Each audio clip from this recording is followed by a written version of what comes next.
Hey everybody, I am back with another movie review for the month of February.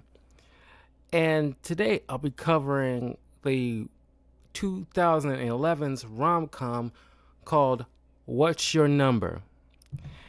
And stars Anna Faris and Chris Evans. This was ironically directed by Mark Millard, who will later, because it's actually so long in between, because he directed the movie The Menu, which came out not too long ago, and this movie came out in 2011. So he hasn't been like doing much at all, at least in terms of film wise, between 2011 and now. So well over a decade. It was kind of wild. But I think it's kind of best, you don't be kind of like a hack of a director by just shoveling out schlock and just, picking your battles. So anyway, uh, this is based on, I guess, like uh, a book called 20 Times a Lady, written by Gabrielle Allen and Jennifer Crittenden. Uh, Anna Faris stars as Allie Darling. Chris Evans stars as Colin Shee.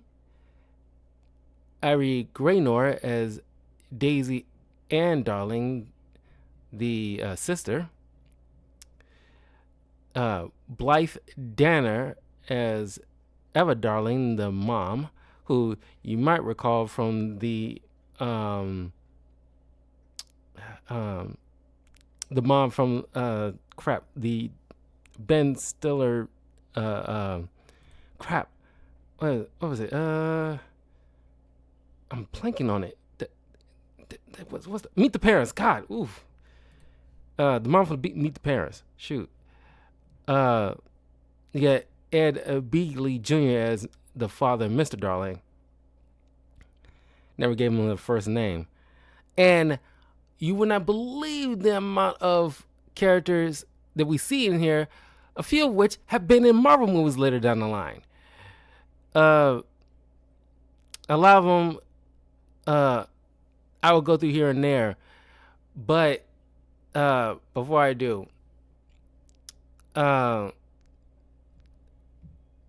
it, as I go through the premise of, or at least the story in this, you cannot believe how much things have changed in terms of dating in the dating landscape since 2011, or when this movie was being made in 2010, to be fair, up until now. So well over 15 years. Some things just have not changed or even gotten worse since then. But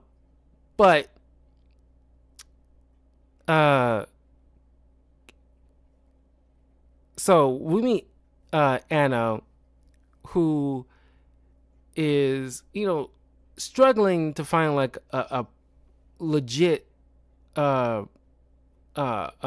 relationship with a guy, and of course she works in marketing, but it's not really her passion. Her passion is making these little mini figurines or sculptures and stuff like that. But she doesn't put her overall energy into it, because she is pretty much a mama pleaser, because her mom's very overbearing and she's afraid to like kind of disappoint her. So uh uh she that's like always been like her partial hang up, because of the influence of her mom. But she ended up getting fired from her job by her boss for unexplained reasons as to why. I think it's like just downsizing or something, but she's the only one to get cut loose,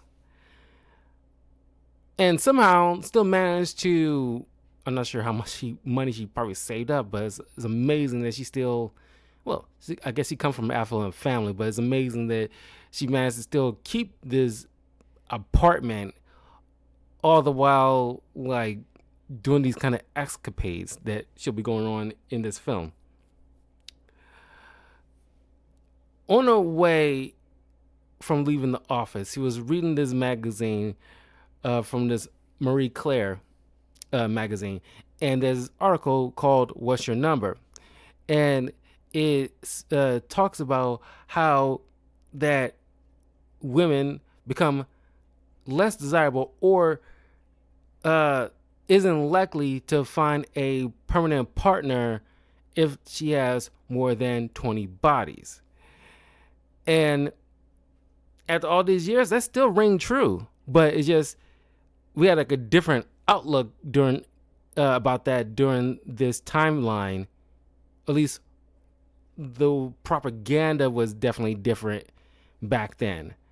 Now that things have gotten worse in the dating landscape, our mindset kind of shift, at least for the way how it is promoted now. So not Anna. I keep calling her Anna. Allie, right? Yeah, Allie. So Allie, and by the way, Anna Faris is freaking hilarious in this. It's just she's one of those actresses that really goes for it in terms of comedy, and because I remember her since my first introduction to, I think a lot of people's first introduction to Anna Faris was the Scary Movie films. And she is hilarious. I love this actress. She is great. I think she has like a podcast right now, but she's great and just got that quirky charm to her that you just like. She can just do probably like the grossest things and make it funny. Oh man, she is a treat every time you see her. So she figures like, oh my god, I messed around because she's like 30 something right now, and so she spent most of her 20s messing around, or at least not committing to a particular relationship because they fell through from one reason or another. And she come to realize she had 19 bodies on her.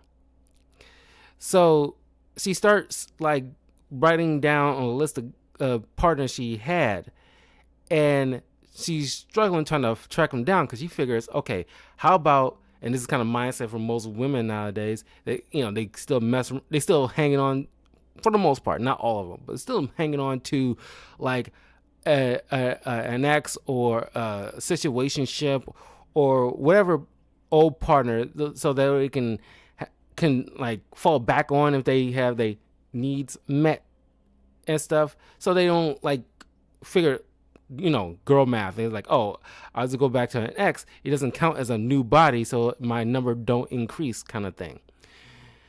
So that's the mindset of Allie right now. It's like, okay, I don't want to get a new body and increase my number because I have this warped sense of view. So like, oh my god, like then I will be viewed as a less desirable partner down the line because I want to get married and have children and everything like that. So she tries but fails to track down all those past suitors. That's where Colin comes into play. Colin is her across the room neighbor near like the staircase leading out of the apartment. And since he has he comes from a family who's at least for the most part like a few family members part of the police department, he knows how to track people down.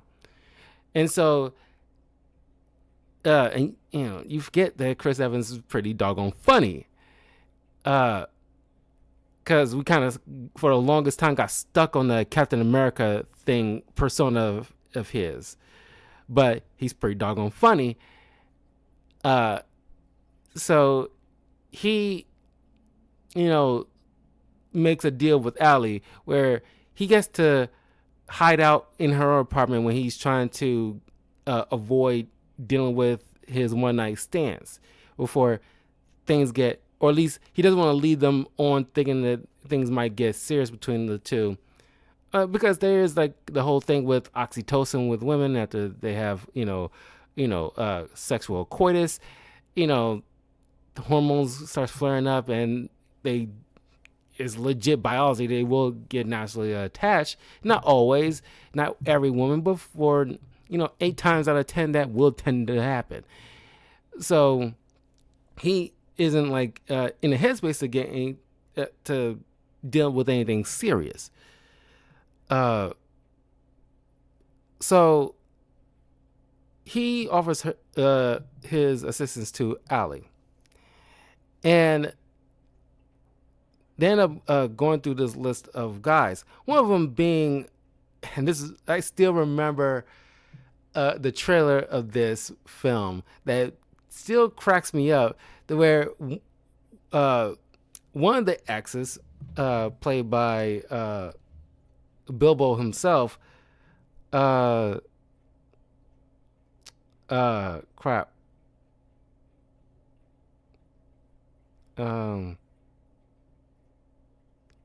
Before I get into that, she, Allie visits her mom's place because her sister is getting married, and they're going through the whole, wedding planning and everything like that.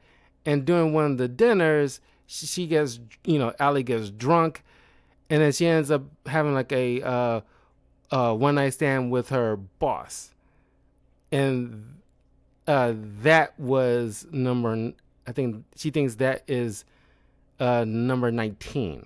I think that's what it counted up to.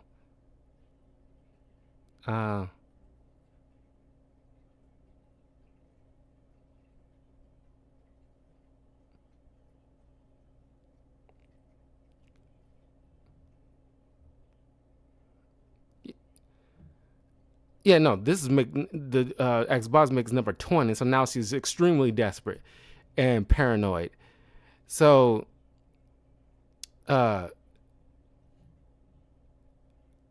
so now, thanks to Colin, they track down one of her ex. At least the 18th, or sorry, the 19th body was earlier in the film was Rick, played by Zachary Quinto. Martin Freeman plays this guy, one of her exes, Simon. While she was waiting tables, she met him, and she got so infatuated with the guy, she pretended to be British. So she, every time she was around him, she put on this kind of fake British accent, and she kind of had to commit to it. And so when she bumps into Simon, she just immediately goes into this British accent, and I love the look on Chris Evans' face. Just like the other, like, it's like Colin High. It's like L, and she started going these like British lingos, and it's like Americans. It's like, God, that cracks me up every time I see this scene. Oh my God, it's just like she just jumps into it and she sells the scene really good. Oh my God, this adds to hilarity.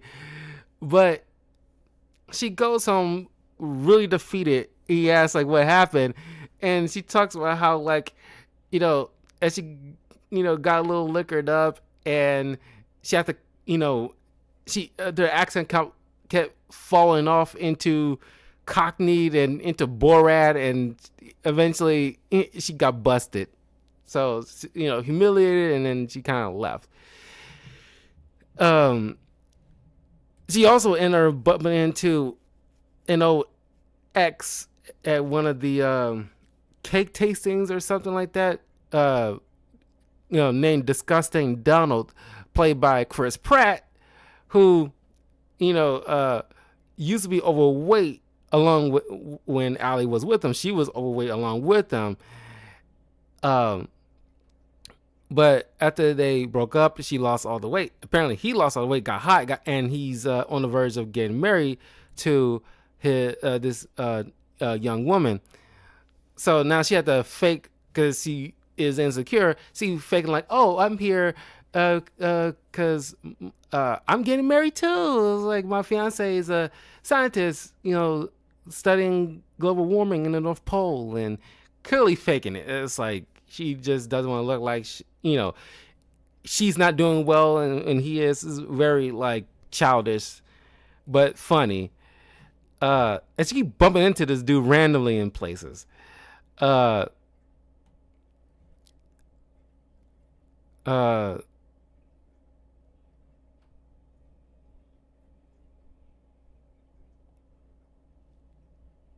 uh, she ended up going through other tracking down other exes, going through flying to different states like Miami to check on uh, Dr. Barrett Ingo, who is now a gynecologist, I think, and played by Thomas Lennon. And then she they ended up tracking down another ex named Gary Perry, who was her, one who she and him losing their virginity towards each other because he had like a crush on her sister instead, but her sister wasn't home that time, and she felt pity on him, so they ended up losing.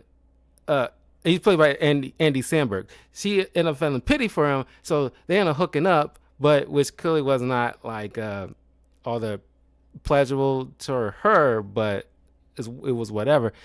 He's now like a puppeteer for children's parties and stuff like that, and clearly he's now probably got an obsession with her a bit.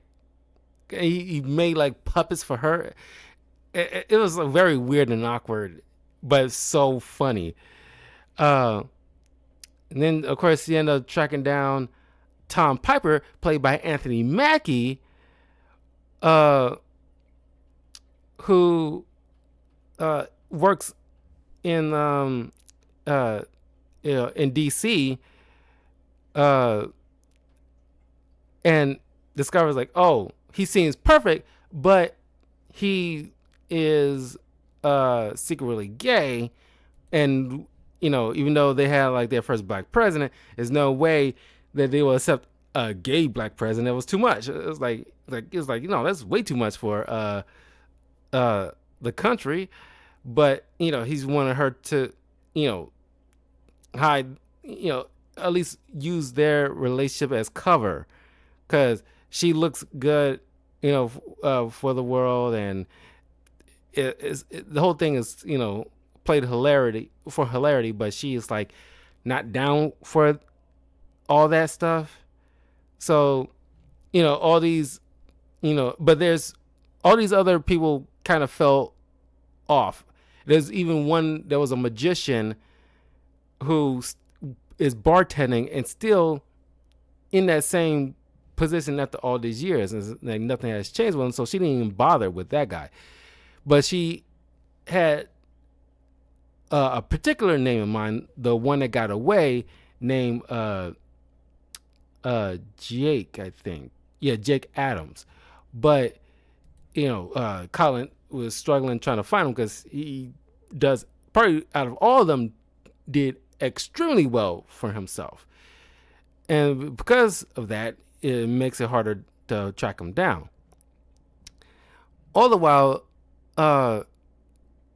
Colin and Allie starting to form like a good friendship, and then feeling starts to emerge, despite her girlfriend's giving her some bad advice because of their jaded outlook on past relationships.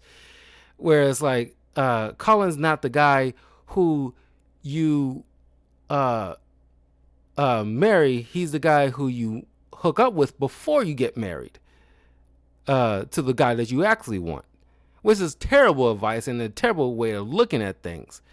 Sure, Colin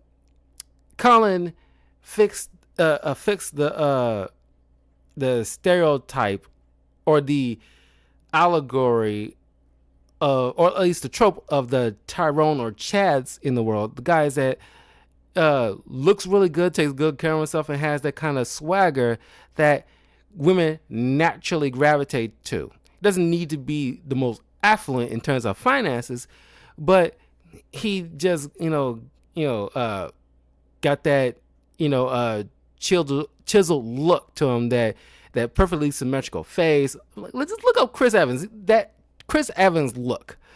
If you look like that, women are just naturally will just gravitate. Now, it helps you don't talk like an idiot at the same time, but very smooth, good looking. So he can just bang any woman that he feel inclines to. Just comes naturally. But he's at the same time not a sleazebag. He actually is a decent dude. As a matter of fact, one of the reasons why he chooses not to commit to any of these girls, aside from the fact that he is in that headspace, but he also, at one point back in his past, he noticed, like, he hooked up with a girl over at her place one time. So there's like a picture of her as a young girl and everything like that, and he kind of felt bad because knowing that he isn't in that space, he'll feel like, oh my God, I might be disappointing this young girl who probably had certain kind of dreams or like expectations, and I do not want to be a problem or dashing any kind of holes or whatever. I don't want to be a villain in her eyes down the line. So he just kind of like cuts it off, or at least don't let it drag more than it needs to, so it'll probably hurt less. Hopefully that she'll just eventually kind of just forget about it, forget about him. So he has some kind of like honor kind of situation. So at least to him, like in this kind of headspace here. So because of that, stereotype, because sure, not all guys that is like the Colin archetype have that same honor code. Most times than not, there are sleazebags, but because of that reputation, and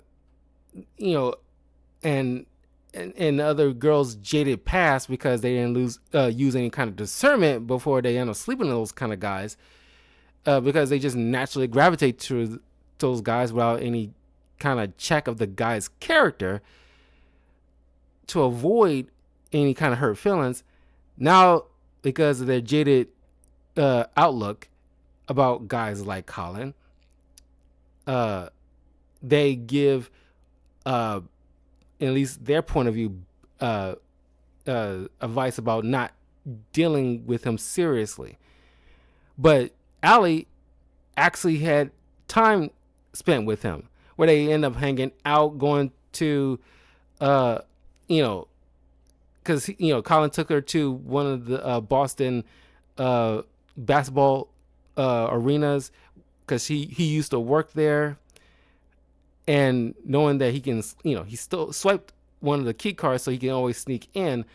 So they end up playing strip basketball and go jumping into a nearby lake, just very spontaneity kind of stuff. So a relationship was bonded.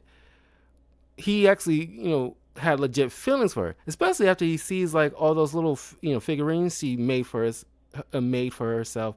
And it's like, wow, this is really good. You can do something with this. He actually believes in her, sees this is more to her, and she sees there's more to him.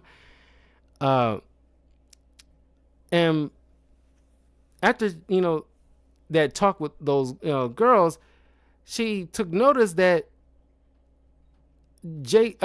Colin did find Jake a while ago, but didn't disclose that. She confronts him about it, so he just confesses. Where it's like, we was having such a good time, I didn't think it mattered anymore, so I just decided not to tell you. And then she's standing there, parroting that bad advice from those girls, saying like, you're not the type of I'm meant to be with. And it's like, what type is that? You're the type of guy that I hook up with, and right before the guy I'm supposed to end up supposed to marry. I kind of butchered that a bit, but you know what I'm saying.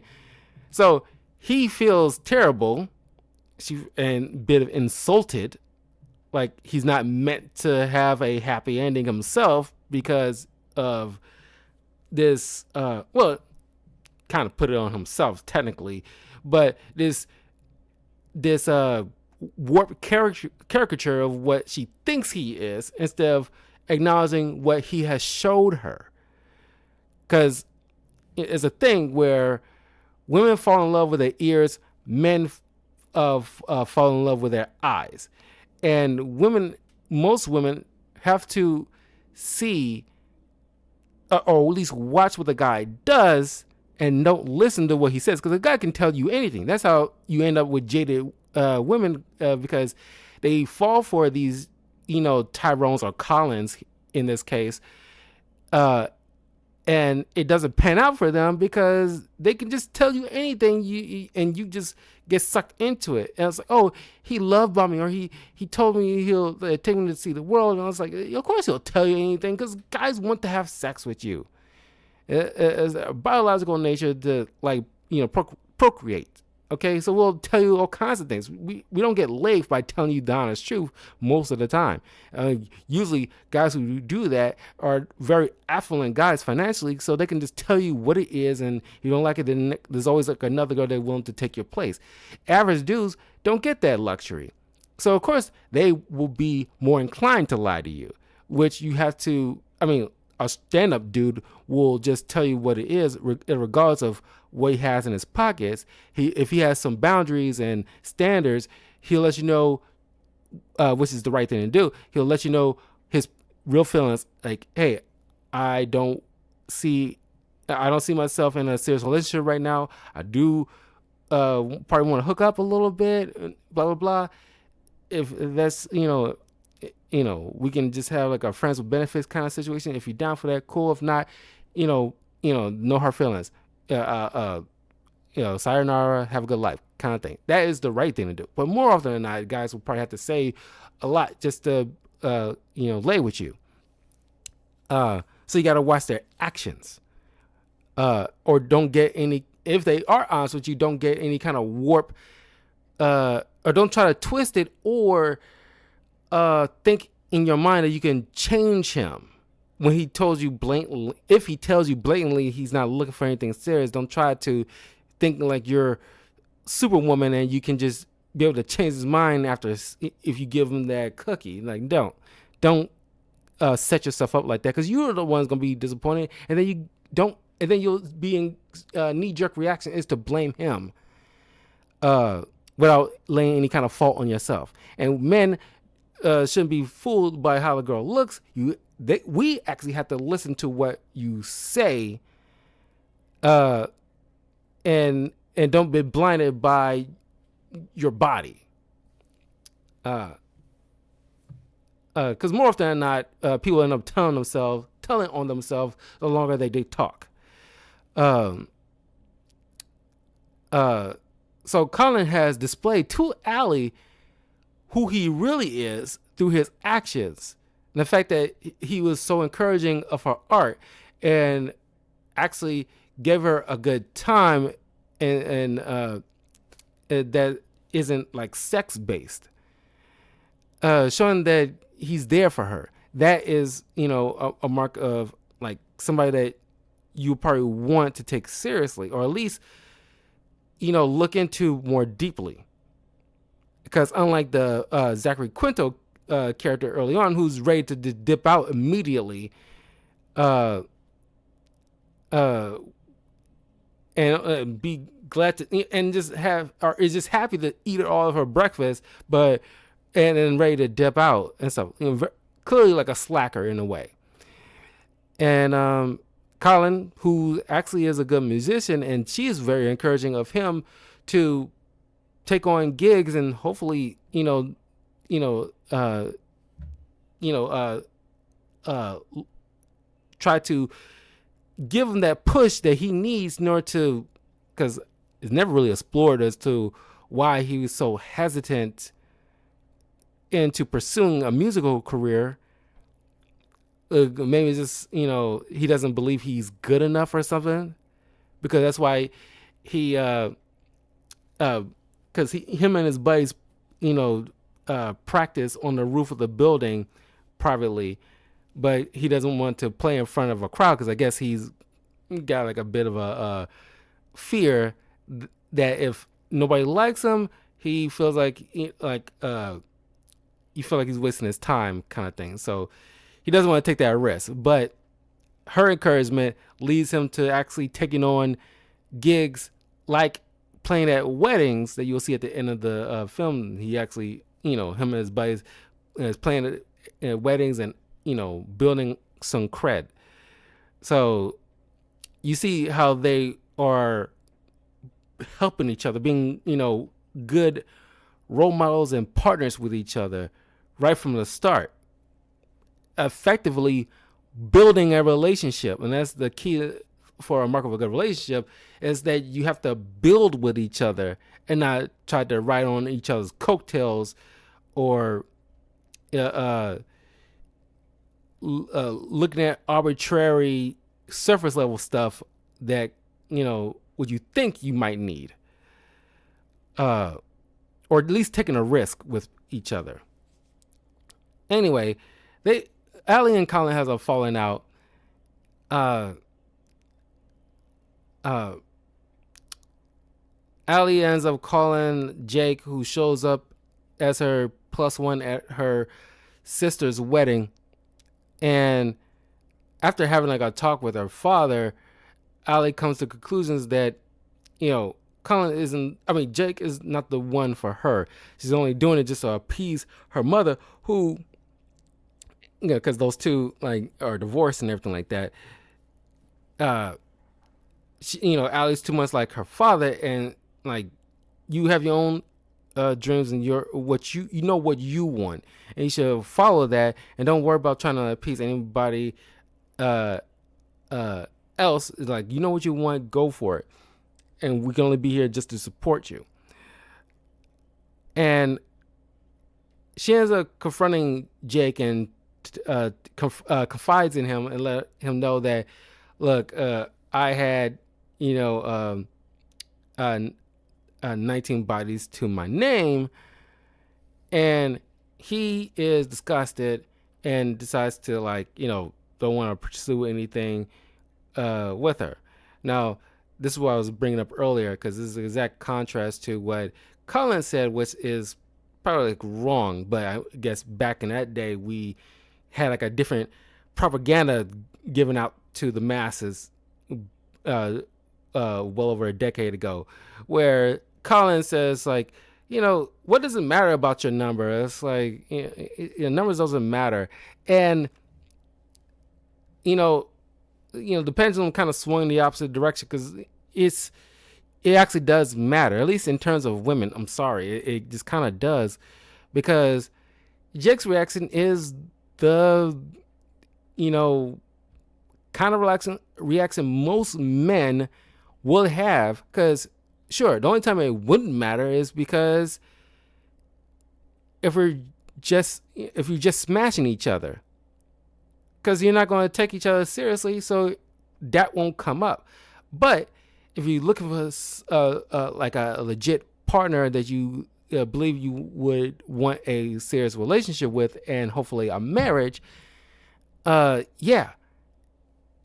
question will come up. Now, of course, some women would it would matter to them depending on their sensibilities, like if they're religious or something like that, sure, there are a few women that a man's body count would definitely matter, but it isn't their main priority in seeking out a suitor. Uh, their knee-jerk reaction is like, is he's, is it safe to be around? Is he funny? Is he knowledgeable? Is he good looking? Can you protect and provide? Those kind of things. Number bodies, more often than not, is probably, it probably works in a woman's favor if a guy has like a decent amount of partners, because that means he's knowledgeable and will know how to work a woman's body, kind of thing. Is beneficial for her, while it isn't that way for guys. A woman's sexual experience won't benefit a guy in terms of a lifelong partner. Matter of fact, the less experience is probably best. Not saying like, she need to be a virgin, but at least her body count shouldn't be in the double digits. In terms of a lifelong partner. Jake's reaction is how most guys' reaction would be, because like, that means like you wasn't mindful of your body. You was playing Russian roulette with your body. It means that, if you don't care about your self-worth, how you think like, it won't be beneficial for a, like, you don't care, why should I care, kind of thing, just to put it plainly. And you find a woman who has at least a body count in the single digits, preferably like, around the 5-ish area, then the likelihood of her being promiscuous is definitely low. Allie definitely shows characteristics of a promiscuous woman to a certain extent. Now, of course, it's played for comedy, but a woman who has 19 bodies to her name, which, after, well, I'm getting back to this. We're almost wrapping up in the storyline. But a woman who has like typically a body count approaching 20, clearly in realistic world, isn't an ideal candidate for a wife, unfortunately, because, you didn't use any kind of discernment or care in the world about who you selected for a partner. Most of these guys are probably one night stands. Definitely that guy who's the bicyclist. But, you didn't commit to any one of these guys at all. Or you didn't figure after the 7th dude, you can at least, okay, I'm, want to commit seriously to one guy. You shouldn't play Russian roulette with your, body as a woman, because,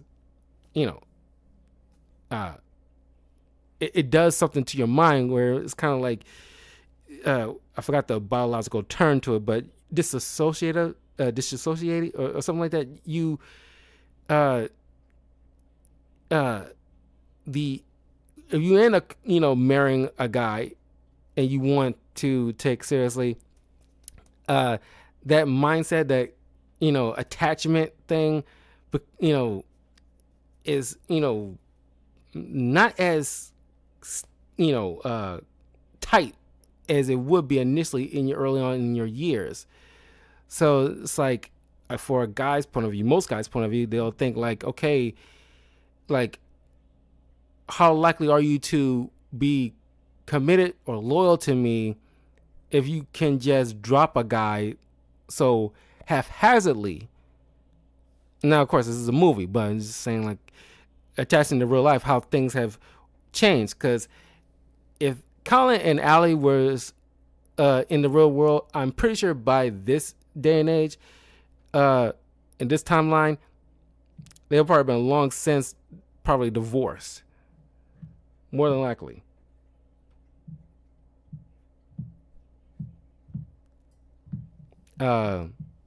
because mostly I'm pretty sure it's because of Allie, because her feelings seemed very fleeting.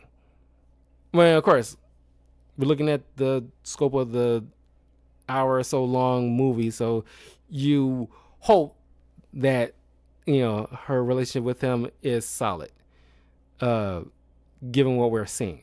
But anyway, she realizes that Colin was the one. She goes around town, realizing that his band is playing at a wedding, and she's trekking him down through 4 different weddings until she eventually come across one where he's at. She tells him that she truly loves him. She apologizes to how she reacted towards him, and they end up reconciling. And then by the end of the film, Aziz Ansari calls. He doesn't. I'm pretty sure he has a name. It's one of the guys. One of her supposed exes, Jay, who leaves her a message saying that she only gave him an HJ, but they didn't have sex. So Colin's actually number 20. So she's just jumping up for joy, like, oh my God, I didn't break past 20. That's not a good look. You don't. Who is just jumping up and down like a kid in a candy store? That the fact that, like, oh my God, I only have 20 bodies. It's just 20. It's like, it's nothing to jump for joy about. You make it seem like 20 is a 5. So yeah, it's still a fun movie, but man, you're looking about like, a woman with 20 bodies to her name. It's like, wow, our viewpoint on body count and relationships were definitely, skewed in a very far in a different direction back in the day, where we had like a different mindset. I don't know what we was thinking or what was the world was like. I guess like feminism was really permeating the zeitgeist, and we was really like, really trying to support women in their endeavors, and like thinking like, oh, they can do what a guy can, and but no, we know better now. It's like, hey, you messing around with that many guys, the likelihood of you find like a solid dude to marry is very low. Not to say like it won't happen, but even if you do find one, you remaining loyal and stick with him through thick and thin, through sickness and health, through death to apart kind of situation is very, very, very, very low. Given the fact that the research that we have now with 80% of divorces initiated by women, mostly because finances, but second reason will probably be because a woman just fell out of love, or just by just her feelings base and nothing, most of the time legit tangible stuff. No fault divorce kind of thing really kind of screwed a lot of things up. Very little had to do with any kind of violence in the relationship. Very little. If you pull up the research, but it's just like, man, a lot has changed since 2011. But anyway, I'm getting off the rails here, but I think this movie is pretty fun, in the context of the movie itself, and I find humorous characters, especially the humor mainly coming from like Anna Faris herself. Man, I wish I'd see more of her. I don't know if she's taking a break from acting, period, and but man, has she got anything coming up? God. She was ironically married to Chris Pratt for a while, if you can believe it. She has one child. Wow, she's 48 years old. Wow.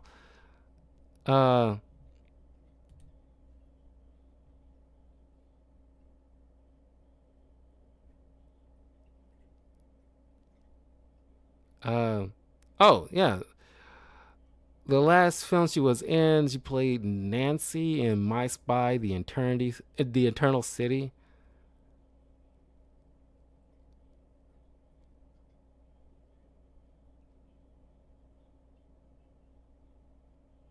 I mean, isn't that yeah? It has Dave Bautista. Oh yeah, I remember My Spy. Is that little girl? Is like a uh in a 2020 film with Dave Bautista kind of thing. Uh, didn't know there was like a sequel to this thing, but Anna Faris was in that, I guess. Prior to that, The Estate, a black comedy. Didn't hear anything about that. It's like a director streaming, I guess, maybe. It had to be because I didn't see any kind of uh promotion for it. As a matter of fact, holy crap, it did horrible. Yeah, I guess it was released in some theaters, but it had like a 10 million budget and it had like a box office of 570,000. Oh my god, that's terrible. Good god, it must have been horrible. But anyway, yeah. So yeah, she still acts here and there. Uh, and she got some stuff coming out. I guess she will be in the next Toy Story film. Uh, but my goodness. Uh, so yeah, she still acts. So I'm pretty sure she still got like a whole podcast situation going on. I think. Yeah. Uh, Ennis is unqualified. 249 episodes. Oh yeah. Oh, I'm just going deep dive into Anna Faris because like I haven't seen her in a minute, and I just love her. She is so much fun. Uh, anyway, that was What's Your Number. It was do yourself a favor and check this movie out because it's actually pretty fun, and just to see a lot of these actors that we see in tons of other stuff show up in here is mostly of which MCU actors, some of which probably have not been casted yet in Marvel films, but probably uh, will have been in the foreseeable year since this film. Anyway, I will see you guys in a little bit for another movie I will be reviewing in just a little bit.